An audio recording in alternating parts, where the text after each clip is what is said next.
ശമ്പള വർധനവും വിരമിക്കൽ ആനുകൂല്യവും ഉൾപ്പെടെയുള്ള ആവശ്യങ്ങളുമായി സെക്രട്ടേറിയറ്റിന് മുന്നിൽ പണിമുടക്കുന്ന ആശാവർക്കർമാർ അടിയന്തരമായി ജോലിയിൽ പ്രവേശിക്കണമെന്ന് നിർദ്ദേശം. 15 ദിവസമായി തുടരുന്ന സമരത്തിന് പിന്തുണയേറിയതോടെയാണ് ഇത് പൊളിക്കാൻ സർക്കാർ പുതിയ അടവ് നയം പയറ്റുന്നത് എന്നാണ് പുറത്തുവരുന്ന റിപ്പോർട്ടുകൾ. NHM സ്റ്റേറ്റ് മിഷൻ ഡയറക്ടർ ഇത് സംബന്ധിച്ച സർക്കുലർ പുറത്തിറക്കി.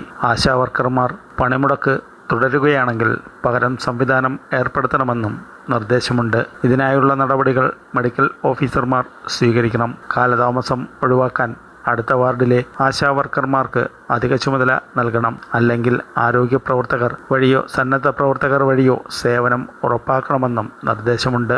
പണിമുടക്ക് നടത്തുന്ന ആശാപ്രവർത്തകരുടെ കണക്ക് ശേഖരണം നേരത്തെ ആരോഗ്യവകുപ്പ് എടുത്തു തുടങ്ങിയിരുന്നു. കഴിഞ്ഞ ദിവസം മുതൽ DMOമാരുടെ നേതൃത്വത്തിൽ ജില്ലകളിൽ ഗൂഗിൾ ഫോം വഴിയാണ് കണക്കെടുത്ത് തുടങ്ങിയത്.